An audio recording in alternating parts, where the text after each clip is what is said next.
Tonight on First at 9, this Thursday, the 2nd of May 2024. Difficult to bear. Plantation company owners object proposed historic wage hike for estate workers. President's advisor meanwhile calls it a fair decision. Airport chaos. Altercations between passengers and officials at the Bandaranaike International Airport as Indian company in charge of on-arrival visa issuance fail. State worker demands. General public faces inconveniences as government executive officers protest in Colombo calling for a salary hike. Sri Lanka's foreign minister calls global leaders to collaborate over confrontations. Don't close the channels of diplomacy. We need to once and for all a solution to this, and the same kind of a solution to the Ukrainian-Russian conflict. So we need a world which promotes peace, not confrontation. From Derana, this is Derana First at 9 with Ndivari Amuata and Mahesh Jani. Live from Studio 24 in Colombo. ඔබේ විශ්වාසය දෙනු සෙන්සුරයින් දැන් ළඟමැති ෆාමසියෙන් ලබාගත හැක.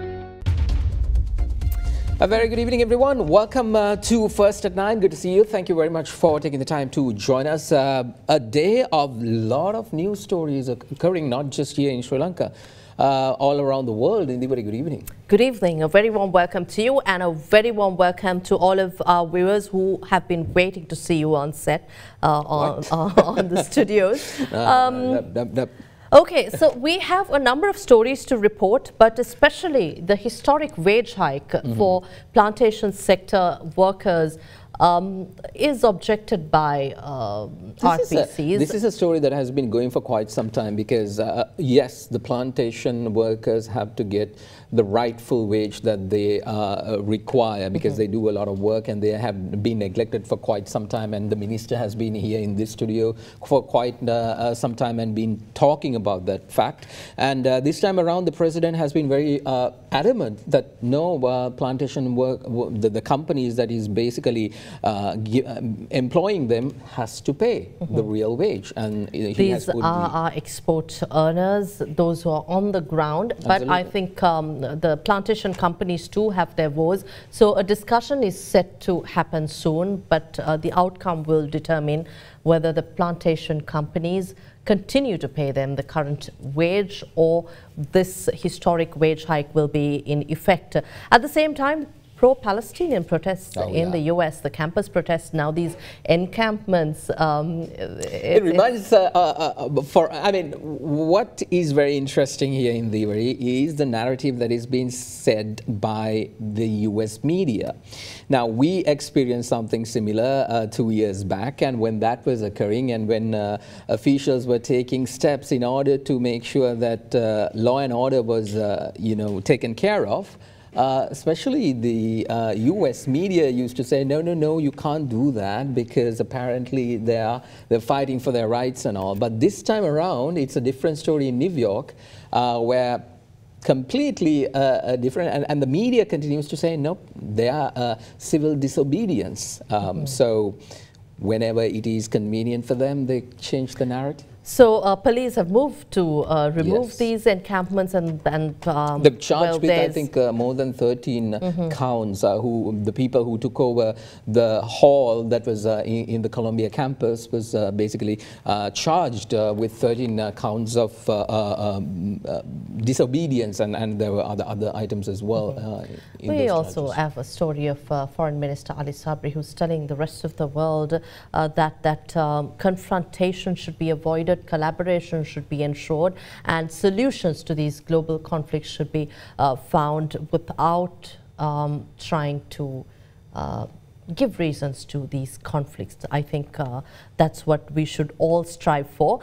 State workers, again, the public is inconvenienced today throughout the day as a joint, what is called a joint State Workers Federation went on strike. Of course, they have their demands, but at the same time, the general public has been inconvenienced because people have been walking into places like the Immigration Department, the Passport Office, but services have been came to a halt today.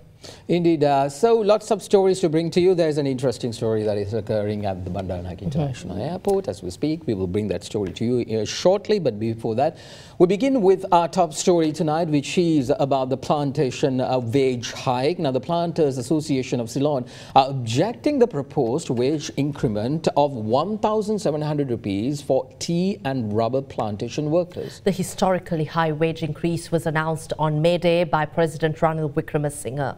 A gazette in this regard was published earlier on the 30th of April. Now, while highlighting the cost of their finished product as a reason for the objection, spokesperson of the Planters Association, Dr. Roshan Rajadure, said that legal action will be initiated against the published gazette if they fail to reach consensus during future meetings with the President and the Labour Minister. However, speaking to Other Derana, President Ranil Wickremesinghe's senior advisor for Hill Country Tamil Integration, Vadivel Suresh, said the increment announced by the Commissioner General of Labour is reasonable and plantation companies must pay their dues to the workers.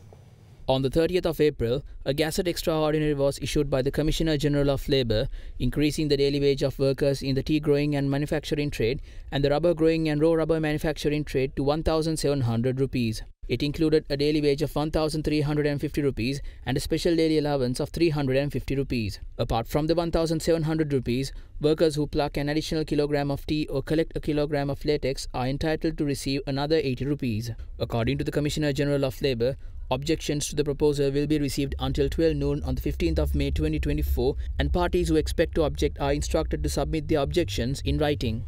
Meanwhile, this morning, the Planters Association of Ceylon held a meeting to discuss the proposed wage increment for workers associated with tea and rubber. Speaking to Other Derana, spokesperson of the association Dr. Roshan Rajadure said they are unable to comply with the proposed increment and added that they pay a daily fee of 1,000 rupees in a backdrop where the tea plantation companies have to bear a cost of 1,500 rupees for a kilogram of finished tea. He also noted that his association will take legal action against the published gazette if they fail to arrive at a consensus during their meetings with the President and Minister of Labour expected to be held in the near future. Speaking in this regard, President Ranil Wickremesinghe's senior advisor for Hill Country Tamil Integration and General Secretary of Lanka Jatika Estate Workers Union Vadivel Suresh says the plantation companies must comply with the gazette. This is not suddenly, this after 4 years. 4 years increment from 1,000 to it's 1,700, very fair. Very fair. We need the industries. We like this industry, we have to serve this industry also. But for the workers' rights and the workers, when the cost of living, all the sectors increase the salary. So the last 4 years they didn't increase. This didn't come suddenly. There are so many discussions taken place and the collective agreement discussions failed. Then after that, the Labour Commissioner have taken steps to call for the wages board. So for the wages board, twice they called after another 14 days. So they didn't attend the wages board also. But as a country, as a government, as a Labour Minister, they have to take some decision. No? So this is a very fair decision. This doesn't mean to against anyone or we have to collapse the industry. We have to serve this industry. So wages hike for the plantation workers is very fair. This is not enough. But in this junction, and we have to think about all the situation only, we agreed. But they have to implement their own workers. Because them only they are earning, companies getting profit and all those things. Their own workers, why actually? They can say anything, but that's the reason we discussed so many times. ජීවිතේ හැම තැනකදීම smart වෙන්න. පොලිය විතරක් ගෙවාගෙන යන්න. CDB Smart Draft. Well, State Minister for Plantation Industries and Mahaveli Development, Lohan Ratwatta, emphasized that the Mahaveli Authority will not tolerate any illegal activities on its land. Addressing a media briefing organized by the President's office, the State Minister also noted that efforts to address issues concerning the lands owned by the Mahaveli Authority will have to be prioritized alongside the implementation of the Urume program. Meanwhile, the State Minister went on to say that strict action will be taken against RPCs and Sri Lanka will take RPCs back if wage hike order is not followed by these RPCs.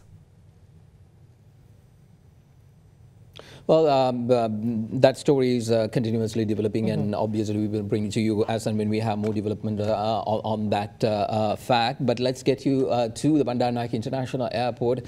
As we mentioned to you earlier, now a tense situation arose at the Bandar Naik International Airport in Katnaiga with on-arrival visa process came to a standstill without prior warning. An Indian company which took over the on-arrival visa issuance process from the Department of Immigration and Immigration of Sri Lanka had experienced a technical failure which resulted in tourists awaiting their visas for an extended period of time.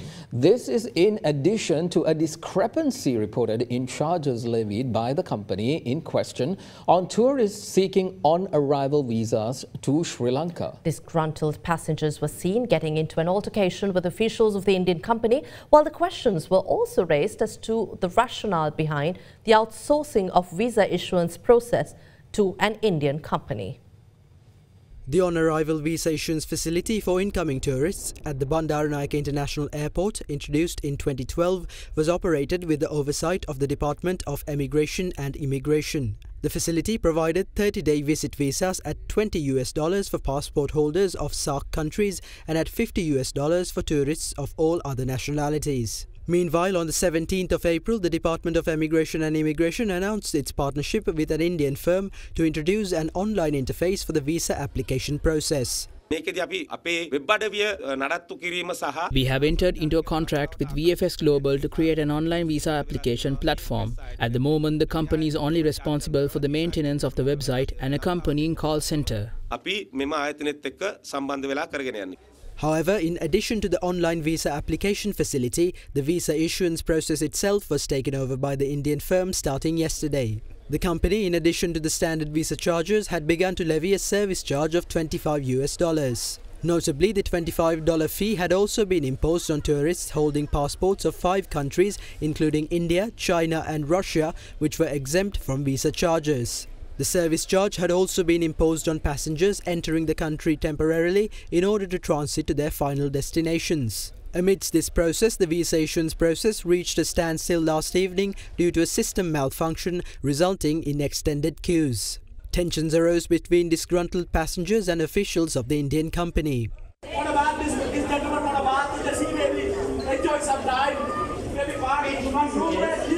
Why? Because you are not capable. You don't know what it is. You don't know because you don't nothing know. Indians know nothing. Do nothing. I'm a taxpayer of this country and I can raise my voice. How can you talk to me like that? How can you talk to me like that? This is Indian company here. They are issuing visa for all tourists and taking money from all these tourists. How can it be possible? Following the altercation, the company suspended visa issuance operations at around 11:30 p.m, which was subsequently taken over by the Department of Immigration and Immigration of Sri Lanka. Interesting indeed. Now, the Joint Committee of Government Executive Officers launched a 2-day strike action demanding solutions to several issues, including salary anomalies. Several inconveniences were caused to the general public visiting government offices, including the Department of Examinations, owing to the strike action. Meanwhile, the Inter-University Trade Union Federation stated that it expects a solution for salary anomalies by the 8th of May. They went on to warn that they will have to refrain from providing essential services if government fails to meet their demands. The Joint Committee of Government Executive Officers launched a protest by calling in sick today and tomorrow with the aim of demanding answers to several concerns, including the salary issue. 18 trade unions representing engineers, the health sector, education sector and the agricultural sector engaged in this trade union action today. Employees are facing severe issues pertaining to salary anomalies due to recent measures taken by the government to increase salaries of a selected set of employees. We launched the strike action in demand of solutions to these issues. Many who had arrived at the Department of Examinations to obtain educational certificates were inconvenienced due to the trade union action. Over 2,000 officials of the Sri Lanka Education Administrative Service joined this trade union action. Officials of the Department of Examinations, Educational Publications Department, Provincial Departments of Education and Zonal Education Officers engaged in the trade union action. In the meantime, General Secretary of the Ceylon Teachers Union Joseph Stalin raised concerns on the examination for the recruitment of graduates in the public service to the Sri Lanka Teachers Service. If the Ministry of Education finds it essential to hold this examination, they should appoint suitable officials. Suitable officials are from Sri Lanka Administrative Service and Teacher Education Department. A recruitment may be missed by a small amount of marks. If persons who lack practical knowledge face this examination, it will not be fair for the candidates. Meanwhile, in line with this, a protest action was to be launched in front of the Colombo Fort railway station. However, the protesters were taken to the Ministry of Finance by security forces.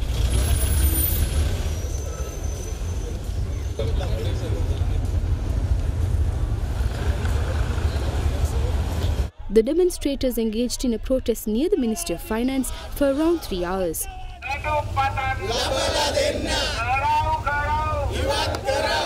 Thereafter, police took measures to stop protesters as they attempted to march towards the presidential secretariat.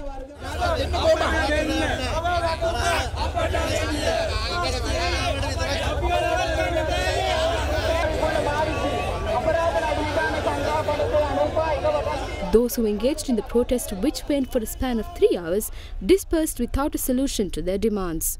We are unable to survive for at least a week with this salary. Many officials are having 60% of their salaries cut off due to housing loans.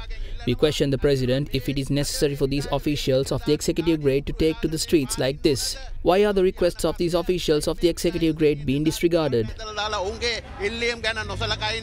In the meantime, non-academic staff members of all 17 state universities launched a strike from 12 p.m. onwards, demanding solutions for salary anomalies. The University Grants Commission cut off salaries of non-academic staff of universities by 15% through a circular issued for the years 2016 and 2017. Trade unions have commenced these immediate actions demanding the government to provide salaries which were cut off and to increase monthly arrears payments. We expect that a solution to this matter will be provided by the 8th of May. If not, we will have to refrain from engaging in all essential services.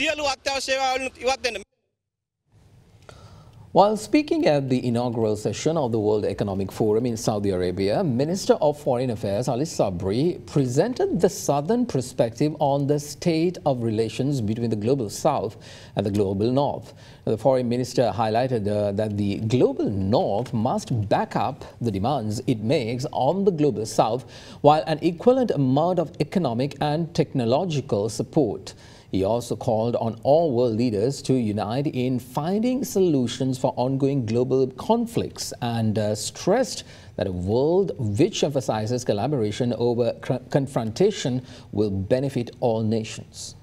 If you ask me about the Global South perspective, there is a lack of confidence between two Global North and the North. Yes, there is. That comes with a lot of reasons. There is very little walk in the talk. You know, we always see a lot of lectures as to how you should govern your country, democratic values, human rights, green energy, climate change, but very little in terms of delivering on it. Countries in the Global South need the support of the Global North on having access to low-cost funding, debt relief, transition of latest technology. So I think this is time for the Global North to walk the talk and collaborate. I do agree, during the last, we, members of the Global South, would like and request the Global North and the players who have so much of power, don't close the channels of diplomacy, open channels of communication. Decoupling could be suicidal. De-risking, I do understand that. You can't put all your eggs into one basket. So it is there, Global South also will probably benefit. Once you decouple, I don't know, the growth will affect, and that will actually affect your market. For example, if you take the Chinese-US competition,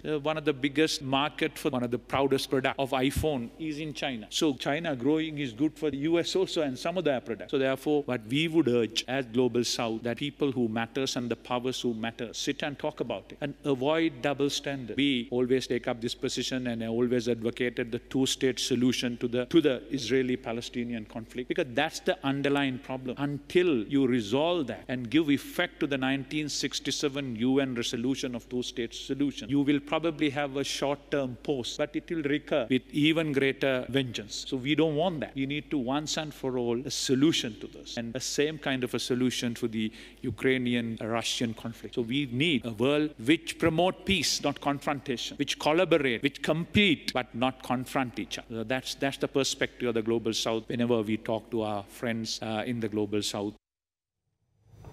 Former Norwegian peace negotiator and Norway's former Minister of Climate and Environment, Erik Solheim, has discussed the progress of the resettlement process in northern Sri Lanka. During a visit to the northern province yesterday, Solheim met with the governor of the northern province, PSM Charles. They also discussed ongoing construction activities in the north and measures taken to prevent disaster situations.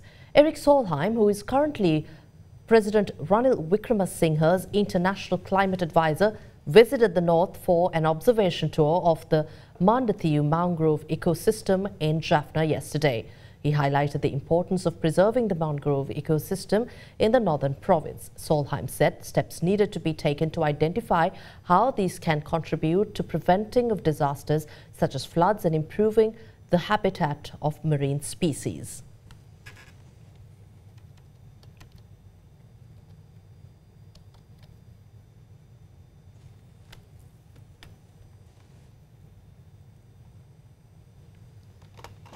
Well, two governors were appointed to the southern and northwestern provinces. Lakshmanyapa Abewardena, who previously functioned as the governor of the northwestern province, was appointed to the governorship of the southern province, which was left vacant by the resignation of Vili Gamage. Now, meanwhile, Nazir Ahmed was appointed to the governorship of the northwestern province, vacated by Abegunwardena. Both newly appointed governors were sworn in before President Ranil Wickremesinghe.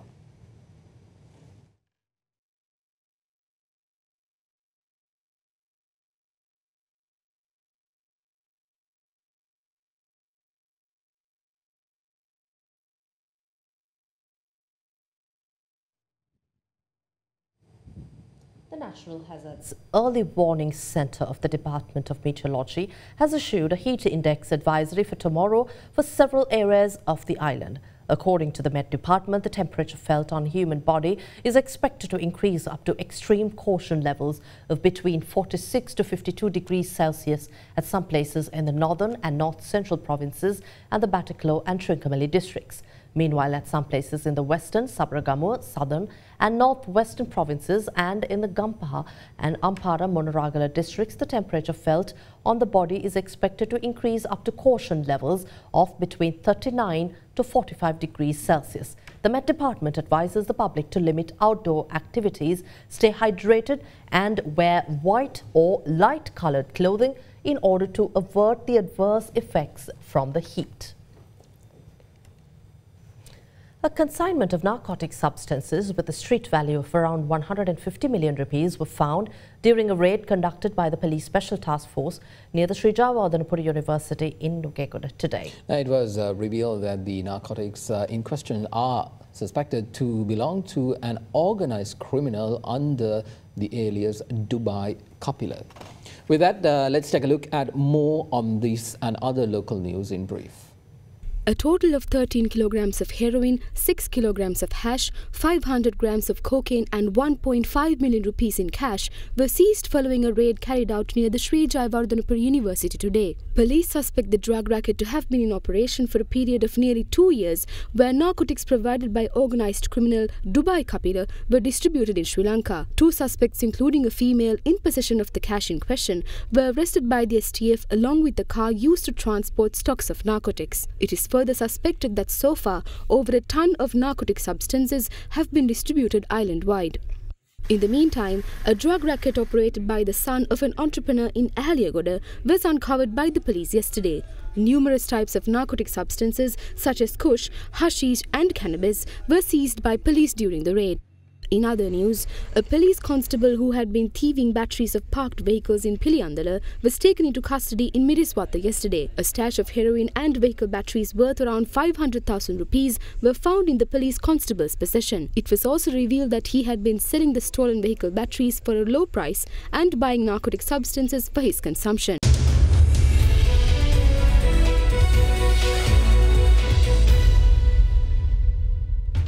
Business news now. The Committee on Public Finance approved the suspension of the parade law until the 15th of December. Now, this decision was made during a Committee on Public Finance meeting, which was held with the participation of government officials, including those from the Ministry of Finance. During this meeting, officials of the Ministry of Finance said that they hope to provide temporary relief to the creditors. The Committee of Public Finance instructed officials to provide a roadmap for actions that will be taken after 15th of December for those who are subjected to parade law.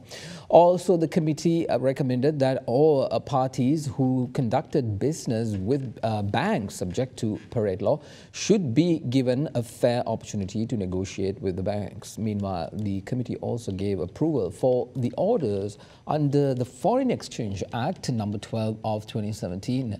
The regulations under the Sri Lanka Securities and Exchange Commission Act number 19 of 2021 and the regulations under the Import and Export Control Act number 1 of 1969.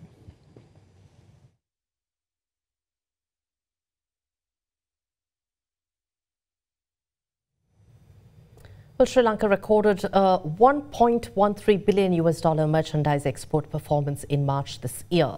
This value is an increase of 9.77% compared to March 2023. The export performance in March increased 7.51% compared to the preceding month, that is February this year. According to the latest data released by the Export Development Board, the value of services exports for the month of March was $275.1 million, increasing 8.39% over the corresponding period of 2023. Subsequently, total exports for the month of March was recorded at $1.4 billion, including merchandise and services exports.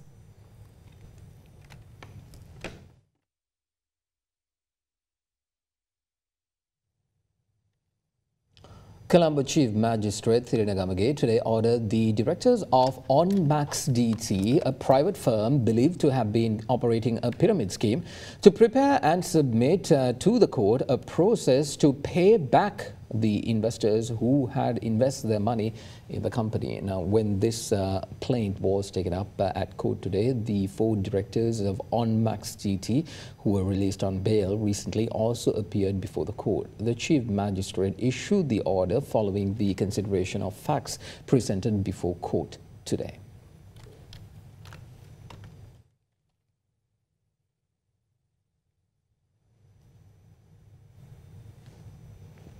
The Colombo Bourse commenced the trading day on a positive note today, with bullish investor sentiment surging to an intraday high of 12,421. However, market dynamics shifted post-midday, leading to a downtrend that saw the market closing at 12,354, down 9 points from the previous day.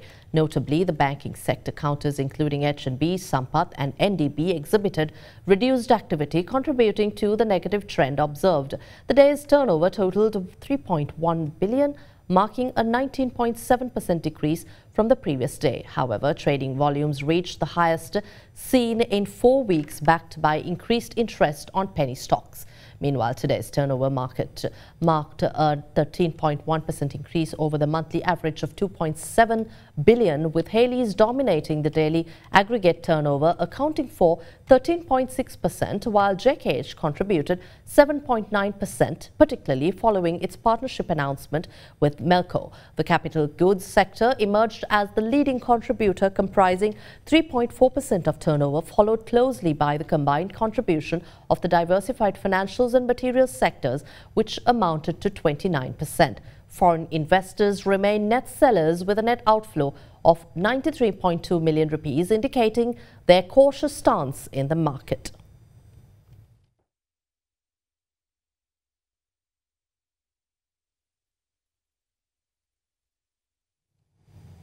Well, the Sri Lankan rupee closed at 296 rupees and 80 cents to 297 rupees and 10 cents to the US dollar in today, from 297 rupees and 50 cents to 298 rupees and 50 cents on Tuesday before the Labor Day holidays. Now, bond yields were down as per information provided by dealers. A bond maturing on 15th of December 2026 closed down at 10.75 to 85% from 10.80 to 85%.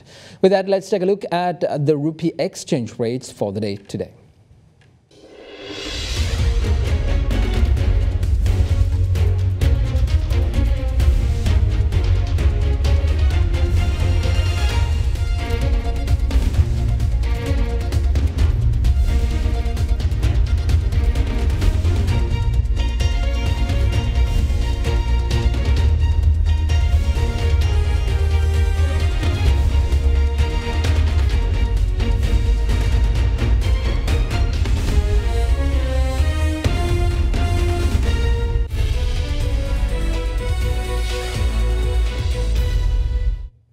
Taking you to corporate affairs, the Ceylon Chamber of Commerce announced its collaboration with the Indian Ocean Rim Association Business Conclave, and it will hold the Business Conclave in Colombo this month with the participation of representatives from 23 IORA member states. Now, the IORA Business Conclave is expected to present trade, investment and business opportunities across the Indian Ocean.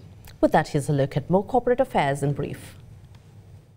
The Ceylon Chamber of Commerce announced its appointment as chair of the Indian Ocean Rim Business Forum for 2023 through 2025. In line with the appointment, the Ceylon Chamber, in collaboration with the Ministry of Foreign Affairs, will organize the Indian Ocean Rim Association Business Conclave from May 28 to 29 in Colombo. Themed Sustaining Growth, Bridging Horizons, the IORA Business Conclave will focus on several sectors of particular relevance to global economic trends, including agriculture, renewable energy, ICT, logistics, SME and women empowerment and tourism. Laughs Power plc announced the appointment of a Chief Executive Officer. Accordingly, the company disclosed that Mithila Amalka Vegapitiya was appointed as CEO of Laughs Power with effect from the 1st of May. Expo Lanka Holdings announced that the company reported revenue of 66 billion rupees, gross profit of 12.8 billion rupees and a net loss of 5.3 billion rupees during the quarter ended March 2024. For the 12 months that ended on the 31st of March 2024, the group reported revenue of 249.9 billion rupees, gross profit of 47.1 billion rupees and a net loss of 17.6 billion rupees. Importantly, the company announced the delisting of its ordinary shares from the Colombo Stock Exchange on the 1st of March 2024 and received approval from shareholders at an extraordinary general meeting on the 27th of March. The company is now seeking approval from the Securities and Exchange Commission of Sri Lanka to proceed with the delisting process.